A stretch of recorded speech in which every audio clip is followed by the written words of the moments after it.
Bom dia, crianças. Hoje na nossa aula de história, abram o livro aí, página 36. Vamos estudar. Há várias maneiras de estudar os primeiros habitantes do Brasil. Então, vou começar a leitura, tá? Vocês me acompanhem aí que eu vou explicando para vocês. Como você estudou na página anterior, os primeiros habitantes do Brasil estavam divididos em vários grupos. Esses grupos possuíam alguns costumes semelhantes e outros diferentes. Uma semelhança em que todo o conhecimento e todas as histórias de um povo eram transmitidos por meio da oralidade. Então, o que é oralidade? Oralidade era a fala, tá? Então, eles não dominavam a escrita, então eles contavam, eles faziam rodas, né, para contar histórias, e isso ia passando de pessoa para pessoa. Ou seja, as gerações mais velhas contavam para as gerações mais novas todas as informações que conheciam. Isso acontecia porque esses povos não haviam desenvolvido um sistema de escrita. Então, para que as informações importantes não fossem esquecidas, era preciso contá-las. Mas você deve estar se perguntando, como podemos estudar a história dos antigos povos indígenas do Brasil se eles não deixaram textos escritos, não é mesmo? Um dos caminhos possíveis é a análise de vestígios deixados por eles.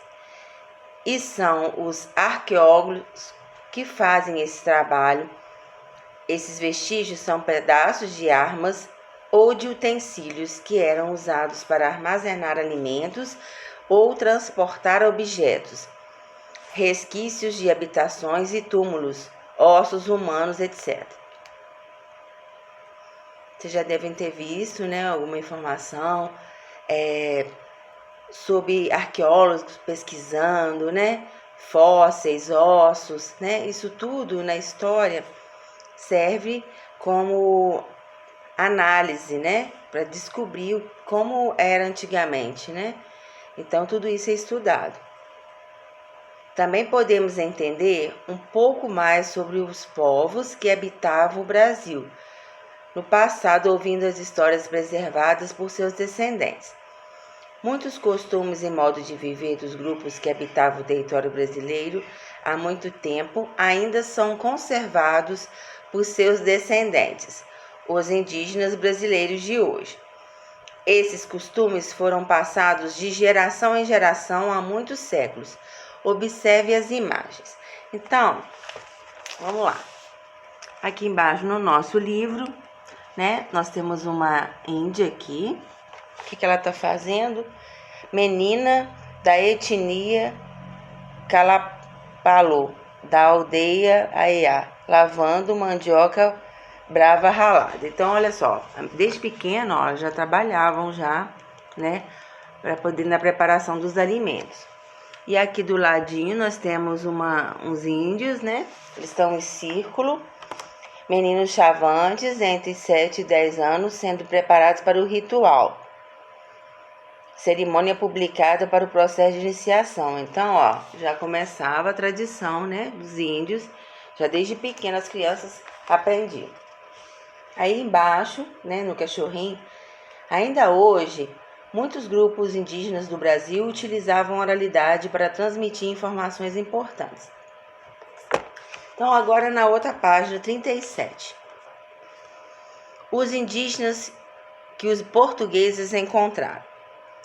Quando os portugueses chegaram às terras que hoje formam o Brasil, já havia milhões de pessoas vivendo aqui. Eram povos diversos, mas com algumas semelhanças entre eles. Os portugueses entraram em contato primeiro com povos que viviam no litoral, como os tupi. Esses grupos tinham de semelhante práticas como a caça, a pesca, a coleta de frutos e raízes e a construção de aldeias com grandes casas. A maioria era seminômade. O que significa isso? Marquem aí. Isto é, permanecia durante um tempo em um lugar e depois se mudava para outros lugares, outros locais, com mais caça, rios e vegetação. Alguns já praticavam agricultura, plantando feijão, milho e mandioca. As diferenças entre esses grupos estavam no modo de se enfeitar, nas pinturas do corpo, no modo de construir as moradias, na linguagem, nas crenças e nos hábitos. Então, uma tribo se diferenciava da outra por essas características aí que a gente viu. Pode marcar também.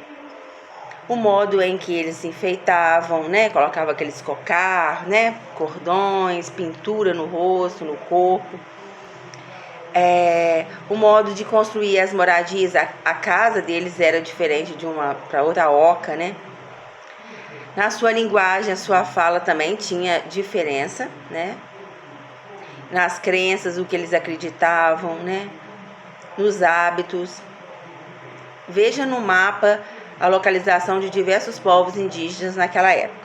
Povos indígenas brasileiros. Então, olhando o mapa aí, vamos lá. Aqui, esse mapa. Nós vemos na legenda, né? Vocês lembram que a gente estudou? Que no mapa, a primeira coisa que contém, que a gente tem que observar, o nome dele, né?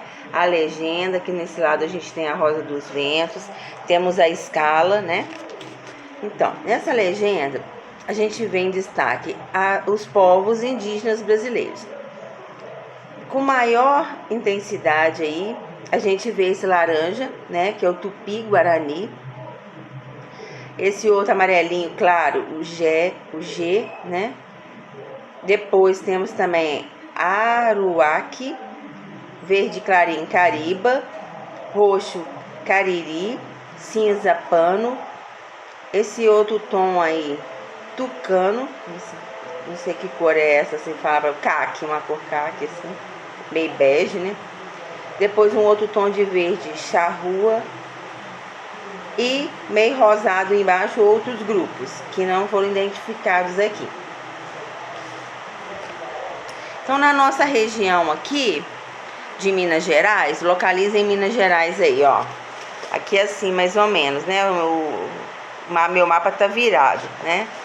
Qual que predomina? O predomínio em Minas Gerais é o Tupi-Guarani.